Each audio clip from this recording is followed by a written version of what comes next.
Bismillahirrahmanirrahim. Assalamualaikum warahmatullahi wabarakatuh. Kami mahasiswa dari Universitas Samudra Langsa dari Prodi Pendidikan Sejarah semester 4 Unit 1. Di sini kami ingin membuat sebuah video guna memenuhi tugas dengan mata kuliah Geografi Sejarah dengan dosen pengampu Ibu Hartuti MPD. Kami dari kelompok 2 terdiri dari 6 anggota yang mana masing-masing anggota bekerja sama dalam memenuhi tugas kami ini. Di sini kami akan membuat tugas berupa video dengan judul materi kami yaitu Kerajaan Demak. Mana dalam pembahasannya berupa yang pertama geografi induk Kerajaan Demak dan yang kedua perniagaan Laut Demak. Sedangkan yang ketiga membahas tentang Kota Semarang, Demak dan Grobogan. Yang keempat membahas tentang wilayah kekuasaan dan perluasan wilayah Demak. Dan yang terakhir yaitu yang kelima membahas tentang runtuhnya Kerajaan Demak itu sendiri. Baik, sebelum kami membahas tentang mengenai judul kami ini, alangkah baiknya kami memperkenalkan diri terlebih dahulu.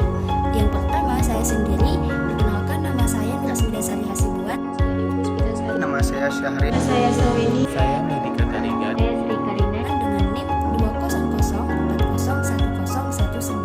NIM 2401018. Dengan NIM 2004-01-016. NIM 2401014. Dengan NIM 2004-01-022. Dengan NIM 200401015. Kali ini kita akan mengulas Kerajaan Demak dan sejarah berdirinya hingga keruntuhannya.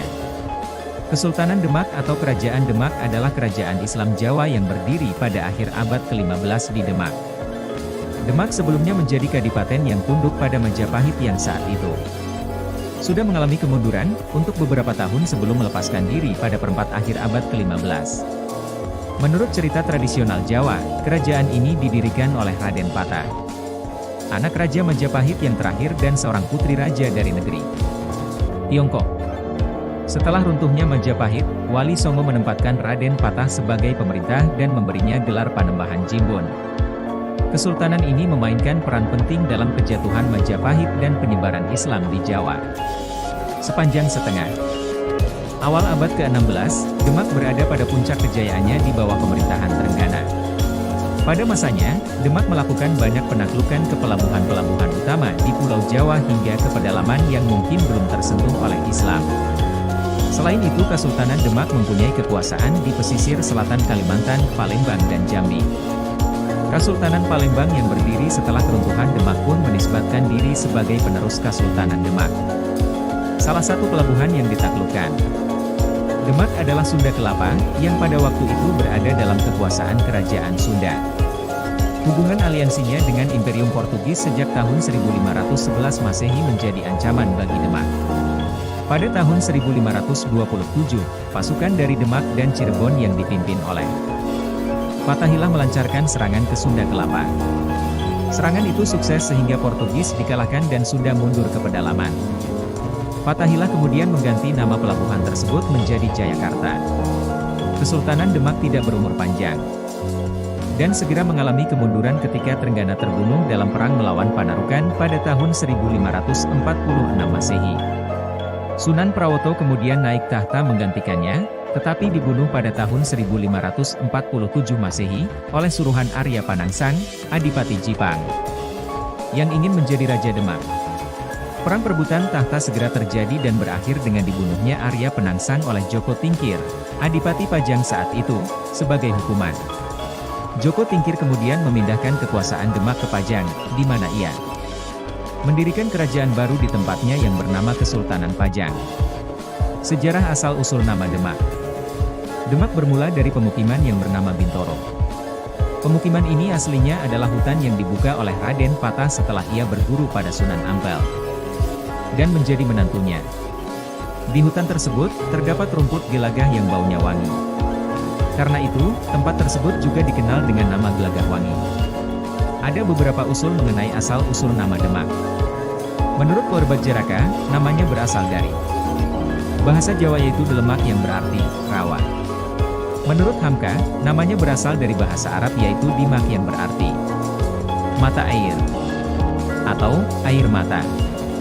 Menurut sejarawan lainnya, yaitu Sujipto Wiryosuparto, namanya berasal dari sebuah kata dalam bahasa Kawi, yang berarti hadiah atau pusaka. Sejarah berdirinya Kerajaan Demak. Asal-usul Demak tidak diketahui dengan pasti meskipun tampaknya didirikan oleh kemungkinan besar seorang Tionghoa Muslim bernama Cek Kopo. Kemungkinan besar putranya adalah orang yang oleh Tome Pires dalam Suma Orientalnya dijuluki Jinbun, Raden Patah, dan meninggal sekitar tahun 1518 lalu digantikan oleh Paterodin, mungkin dimaksudkan Badruddin, atau Kamaruddin, yang dikenal sebagai Pati Unus yang bertahta sampai tahun 1521 Masehi, orang Jepara yang menjadi menantu Raden Fatah. Adik Rodin, yang bernama Trenggana bertahta dari tahun 1521 Masehi sampai 1546 Masehi. Sementara pada masa Trenggana sekitar tahun 1527, ekspansi militer Kesultanan Demak berhasil menundukkan Majapahit. Berdasarkan babat tanah Jawa, pendiri Kesultanan Demak adalah Raden Fatah atau Praba atau Raden Bagus Kasan atau Hasan, memiliki gelar Jinbun, gelar Tiongkok, sering disebut juga Senapati Jinbun atau Panembahan Jinbun bergelar Sultan Syah Alam Akbar Al-Fatah yang dilahirkan pada tahun 1455 Masehi dan wafat pada tahun 1518 Masehi, memerintah Kesultanan Demak pada 1475 Masehi sampai 1518 Masehi. Ekspedisi dan penaklukan. Di bawah Pati Unus Demak adalah Demak yang berwawasan Nusantara. Visi besarnya adalah menjadikan Demak sebagai kerajaan maritim yang besar. Pada masa kepemimpinannya, Demak merasa terancam dengan pendudukan Portugis di Malaka. Kemudian beberapa kali ia mengirimkan armada lautnya untuk menyerang Portugis di Malaka. Demak di bawah Trenggana, Trenggana berjasa atas penyebaran Islam di Jawa Timur dan Jawa Tengah. Di bawahnya, Demak mulai menguasai daerah-daerah Jawa lainnya seperti merebut Sunda Kelapa dari Pajajaran serta menghalau tentara Portugis yang akan mendarat di sana, juga menaklukkan hampir seluruh Pasundan, Jawa Barat serta wilayah-wilayah bekas Majapahit di Jawa Timur seperti Tuban, Madura, Madiun, Surabaya dan Pasuruan, Kediri, Malang, dan Belambangan, Kerajaan Hindu terakhir di ujung timur Pulau Jawa. Trenggana meninggal pada tahun 1546 Masehi, dalam sebuah pertempuran menaklukkan Pasuruan, dan kemudian digantikan oleh Sunan Prawoto. Salah seorang panglima perang Demak waktu itu adalah Fatahillah, pemuda asal Pasai, Sumatera, yang juga menjadi menantu Raja Trenggana. Sementara Maulana Hasanuddin putra Sunan Gunung Jati diperintah oleh Trenggana untuk menundukkan Banten Girang. Kemudian hari, keturunan Maulana Hasanuddin menjadikan Banten sebagai kerajaan mandiri. Sedangkan Sunan Kudus merupakan imam di Masjid Demak juga pemimpin utama dalam penaklukan Majapahit sebelum pindah ke Kudus. Kemunduran Kerajaan Demak. Kejayaan Raja Demak ketiga tidak berlangsung mulus, karena terjadi persaingan panas antara Pangeran Surowiyoto, atau Pangeran Sekar dan Trenggana yang berlanjut dengan dibunuhnya Pangeran Surowiyoto oleh Sunan Prawoto, anak Trenggana. Peristiwa ini terjadi di tepi sungai saat Surowiyoto pulang dari masjid sehabis sholat Jumat. Sejak peristiwa itu Surowiyoto dikenal dengan sebutan Sekar Sedolepen yang artinya Sekar gugur di sungai. Pada tahun 1546 Masehi Trenggana wafat dan tongkat kekuasaan dipegang oleh Sunan Prawoto, anak Trenggana, sebagai Raja Demak keempat. Akan tetapi pada tahun 1547 Masehi, Sunan Prawoto dan istrinya dibunuh oleh rungkut pengikut Pangeran Arya Penangsang, putra Pangeran Surowiyoto. Pangeran Arya Penangsang adalah Adipati Jipang pada waktu itu, Adipati Arya Penangsang adalah murid terkasih dari Sunan Kudus. Diceritakan bahwa pengikut Arya Penangsang juga membunuh Pangeran Hadiri, penguasa Jepara atau Kalinyamat, suami Ratu Kalinyamat. Hal ini menyebabkan adipati-adipati di bawah Demak memusuhi Pangeran Arya Penangsang. Salah satunya adalah menantu Sultan Trenggono Joko Tingkir atau Sultan Hadiwijaya. Puncak dari peristiwa ini Arya Penangsang dibunuh oleh Sutawijaya anak angkat Joko Tingkir yang tergabung dalam pasukan Pajang saat menyerang Jipang. Dengan terbunuhnya Arya Penangsang, maka berakhirlah era Kesultanan Demak. Joko Tingkir memindahkan pusat pemerintahan ke Pajang dan mendirikan Kerajaan Pajang atau Kesultanan Pajang. Silsilah Raja-Raja Kerajaan Demak. Kerajaan Demak berdiri pada tahun 1481 Masehi. Saat itu kerajaan tersebut dipimpin oleh raja-raja yang didukung langsung oleh pemuka agama yang dikenal dengan sebutan Wali Songo. Ada beberapa raja yang sudah memimpin kerajaan Demak dari awal berdiri, proses menuju kejayaan, dan sampai kerajaan tersebut mengalami keruntuhan. Berikut ini adalah silsilah raja dari kerajaan Demak. 1. Raden Patah. Raden Patah merupakan putra dari pemimpin kerajaan Majapahit yang bernama Raden Brawijaya dari pernikahannya dengan seorang putri keraton Campa. Di dalam kerajaan Demak, Raden Patah adalah raja pertama dan menjabat selama 18 tahun.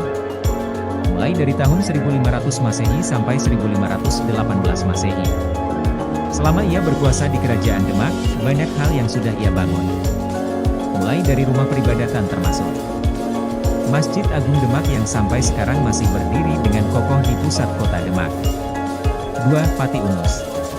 Setelah Raden Patah menjadi raja di kerajaan Demak, ia kemudian memiliki seorang anak yang bernama Pati Unus.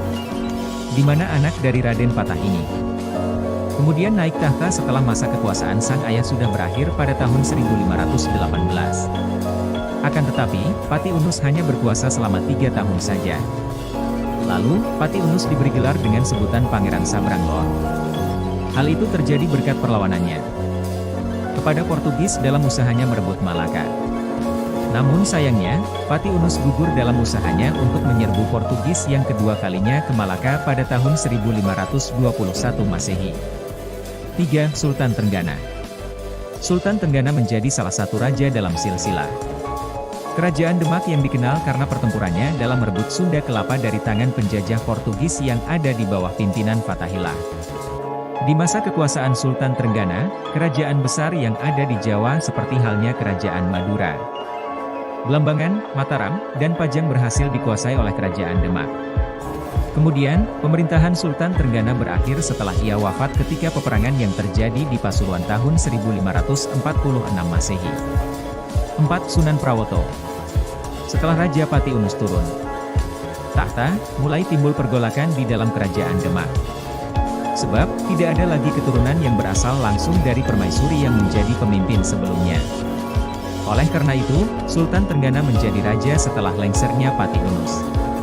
Setelah Trenggana meninggalkan kerajaan Demak, ia lalu digantikan oleh Sunan Prawoto yang hanya memimpin selama beberapa tahun saja.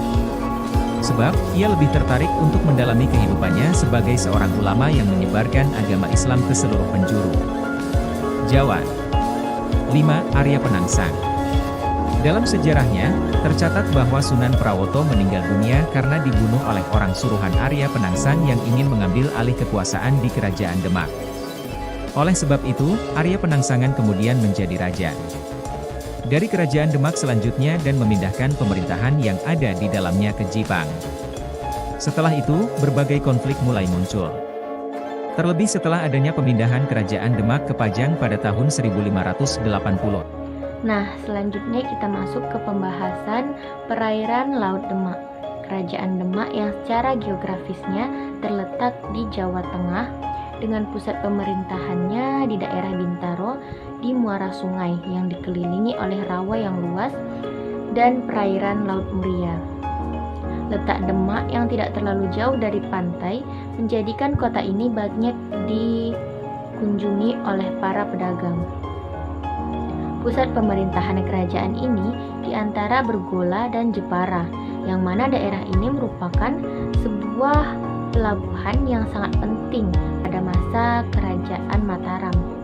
Nah, karena kerajaan Demak ini terletak di wilayah yang sangat strategis, yaitu jalur perdagangan nasional Nusantara, sehingga menjadi tempat perniagaan terutama di wilayah perairan Demak.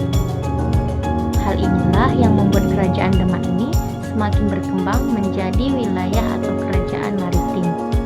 Perekonomian kerajaan Demak pun berkembang ke arah perdagangan maritim dan agraria. Perdagangan antara Demak dengan pelabuhan yang ada di Nusantara cukup ramai. Cukup sekian pembahasan kami dari kelompok